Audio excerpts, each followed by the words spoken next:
Assalamualaikum warahmatullahi wabarakatuh. Salam jumpa lagi anak-anakku. Semoga sehat selalu dan diberi kelancaran untuk selalu mengikuti pembelajaran secara daring.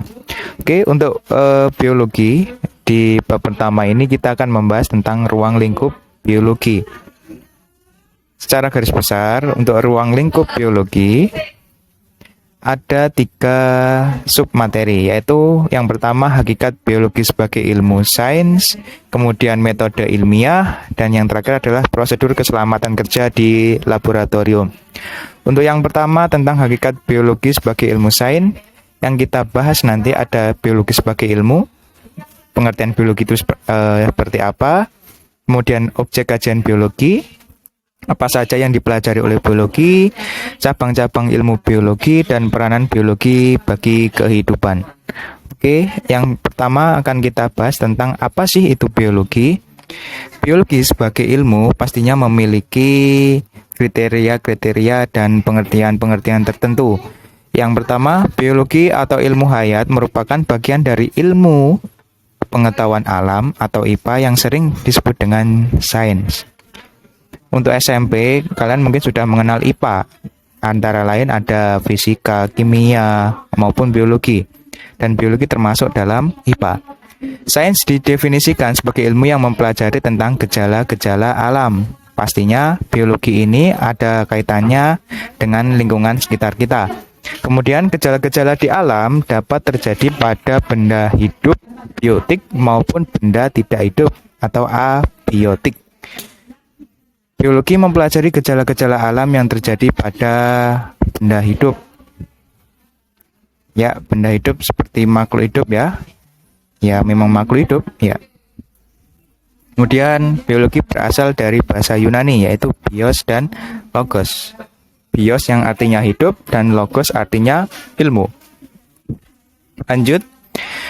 Seperti yang kita ketahui tadi, biologi berasal dari 2 kata, yaitu bios dan logos. Bios artinya hidup, logos artinya ilmu. Jadi biologi adalah ilmu yang mempelajari segala aspek kehidupan makhluk hidup, mulai dari yang terkecil, yang terlihat oleh mata, dan yang tak terlihat oleh mata. Yang tak terlihat oleh mata maksudnya bukan hantu, tapi makhluk hidup yang kecil atau mikroorganisme. Kemudian biologi mengalami perkembangan yang sangat pesat. Terbukti dari apa? Biologi itu sekarang bisa terbagi menjadi beberapa bidang atau cabang biologi. Ada virologi, mikrobiologi, sampai bioteknologi. Kita akan mempelajarinya di cabang-cabang ilmu biologi. Oke, lanjut. Untuk biologi sendiri sebagai ilmu itu memiliki karakteristik berikut. Yang pertama, biologi itu punya objek kajian.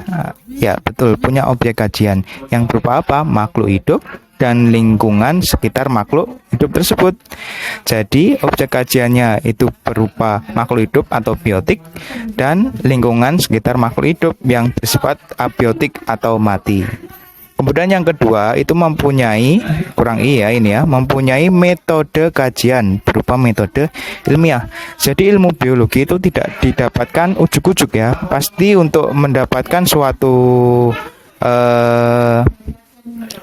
untuk menyelesaikan suatu masalah dalam ilmu itu diperlukan metode ilmiah. Apa langkah-langkah metode ilmiah nanti kita akan pelajari. Kemudian yang ketiga adalah memiliki manfaat dan terus berkembang sesuai zaman. Pastinya ilmu biologi ini pasti memiliki manfaat, baik itu di bidang pertanian, kesehatan, dan lain sebagainya.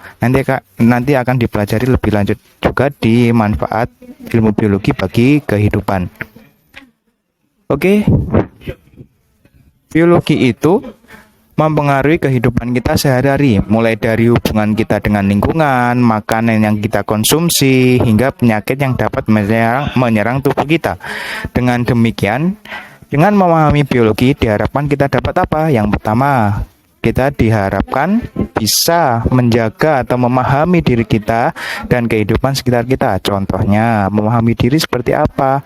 Yang menjaga kebersihan diri, merawat organ-organ tubuh kita, seperti merawat jantung kita seperti apa? Ya seperti olahraga, Terus merawat mata kita ya makan makanan bergizi, makanan wortel, makan apel dan lain sebagainya. Selain memahami diri kita, juga bisa memahami kehidupan sekitar kita. Ya contohnya bagaimana kita bisa menjaga lingkungan kita dari hal-hal yang tidak baik. Agar tidak banjir ya jangan membuang sampah di sembarang tempat, jangan membuang sampah di sungai dan lain sebagainya. Kemudian meningkatkan kualitas hidup kita. Ya pastinya bisa meningkatkan kualitas hidup. Seperti tadi berolahraga agar tubuh kita sehat dan lain sebagainya. Lebih bijaksana terhadap lingkungan juga. Oke, lanjut. Sekarang kita mempelajari tentang objek kajian biologi. Objek kajian biologi seperti yang saya jelaskan tadi meliputi makhluk hidup yang terkecil sampai terbesar dengan lingkungan di sekitarnya. Oke. Ini ada atom, ini adalah tingkatan organisasi yang terkecil. Kemudian sampai yang terbesar adalah biosfer. Biosfer ini gabungan antara makhluk hidup dan makhluk tak hidup atau lingkungan biotik dan abiotik. Nah, objek dan permasalahan biologi. Objek dan permasalahan yang dikaji dalam biologi adalah makhluk hidup beserta kehidupannya dan faktor-faktor pendukung kehidupannya. Makhluk hidup itu ada manusia, hewan, dan tumbuhan, serta mikroorganisme. Sebagai objek biologi, makhluk hidup dikelompokkan dalam sistem pengelompokan yang selalu berkembang, mulai dari sistem 2 kingdom sampai yang terakhir adalah sistem pengelompokan 6 kingdom. Nah, ini untuk penjelasannya. Sistem pengelompokan makhluk hidup yang 2 kingdom awalnya itu manusia hanya tahu makhluk hidup ada 2, plante dan animalia. Plante itu adalah kumpulan dari tumbuh-tumbuhan, animalia kumpulan dari hewan. Jadi pada awalnya dulu biologi itu hanya mengetahui ada 2 makhluk hidup di dunia ini. Kemudian berkembang lagi menjadi sistem 3 kingdom. Nah, ini mulai ada pemisahan antara fungi dan plante. Karena fungi ini tidak bisa berfotosintesis meskipun dia memiliki ciri seperti tumbuhan. Sedangkan plante itu adalah tumbuhan yang bisa berfotosintesis. Jadi ini ada 3 kingdom, fungi, plante, dan animalia. Dipisah ini fungi dari plante ya. Kemudian berkembang lagi menjadi 4 kingdom. Ada monera, fungi, plante, dan animalia. Monera ini berisi tentang makhluk-makhluk hidup mikroorganisme, contohnya bakteri dan lain sebagainya. Sistem 5 kingdom ini ada monera, protista, fungi, plante, dan animalia.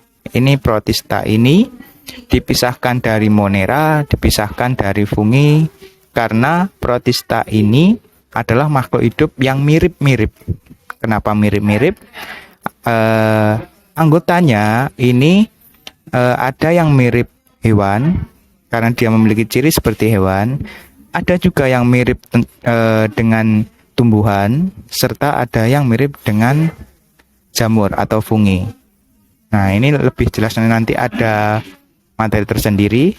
Cukup kalian tahu saja bahwa anggota protista ini ada yang mirip hewan, ada yang mirip tumbuhan, dan ada yang mirip fungi atau jamur.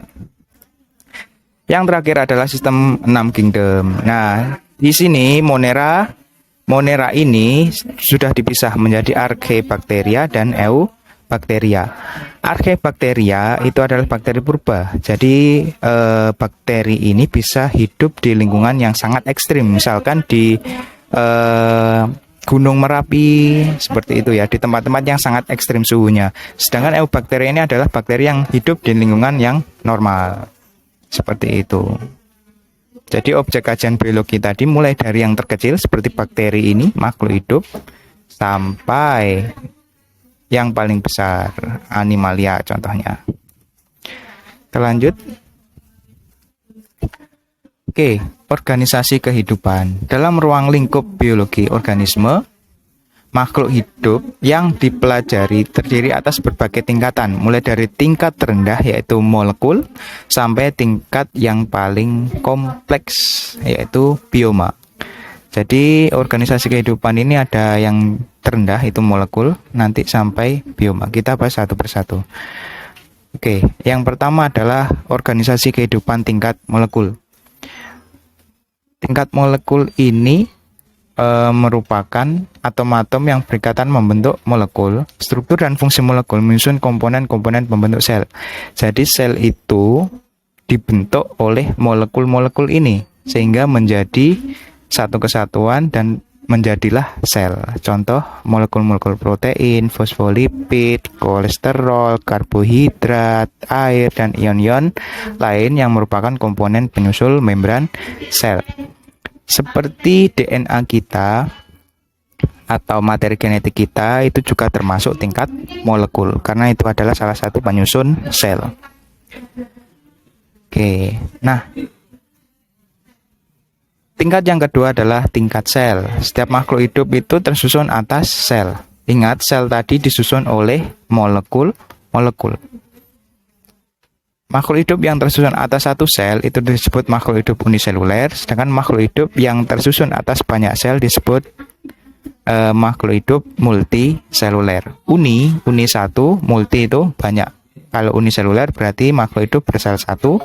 Kalau multiseluler itu adalah makhluk hidup yang tersusun atas banyak sel.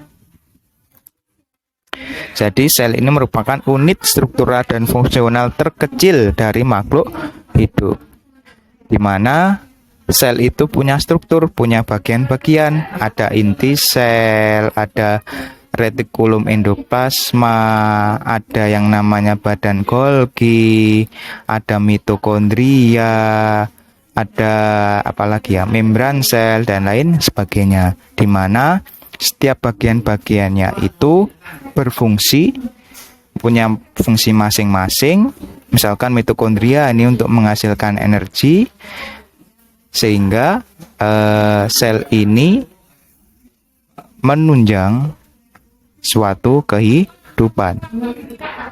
Sehingga sel ini merupakan unit struktural. Struktural itu punya bagian-bagian, dan fungsional. Fungsional itu berarti bagian-bagian ini berfungsi untuk menunjang kehidupan.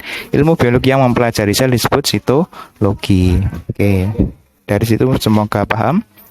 Molekul yang terkecil menyusun menjadi molekul gabung jadi satu membentuk sel, seperti itu. Kemudian sel yang mempunyai bentuk, susunan, dan fungsi yang sama ketika berkumpul itu akan membentuk suatu yang namanya jaringan. Contohnya ada jaringan saraf, jaringan darah, apalagi ya, dan lain sebagainya ya. Kemudian untuk jaringan-jaringan tadi yang berkumpul dan menjalankan fungsi yang sama akan membentuk suatu organ. Contohnya organ kulit berarti terbentuk oleh beberapa jaringan yang berbeda seperti jaringan epitel, jaringan otot, jaringan darah, dan jaringan saraf, seperti itu.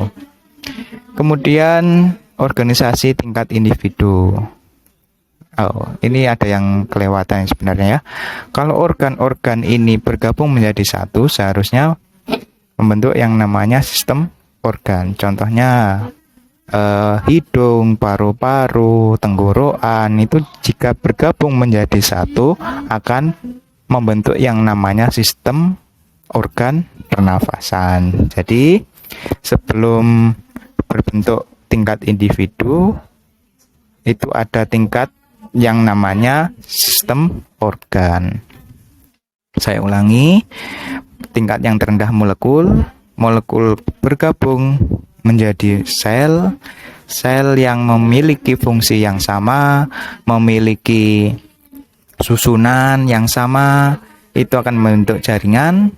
Jaringan-jaringan yang sama dan membentuk fungsi yang sama akan membentuk yang namanya organ. Organ-organ yang memiliki fungsi yang sama bergabung menjadi satu namanya sistem organ, dan sistem organ itu bergabung menjadi satu namanya individu. Oke, kemudian tingkat berikutnya, individu yang sama berkumpul menjadi satu itu namanya populasi, seperti itu. Kemudian antar populasi gabung itu namanya komunitas. Komunitas gabung sehingga ada interaksi antara makhluk hidup dengan lingkungannya disebut dengan ekosistem. Ini interaksi antara makhluk hidup komponen biotik dengan makhluk tak hidup atau abiotik. Oke, untuk ekosistem gabung itu menjadi bioma. Ada bioma padang rumput, hutan hujan tropis, dan lain sebagainya. Kemudian setelah bioma ini ada satu tingkatan lagi yang namanya biosfer. Tolong dicatat, ada tingkatan yang namanya biosfer. Biosfer ini adalah satu dunia ini. Jadi bioma beserta atmosfer yang melingkupi bumi itu namanya biosfer.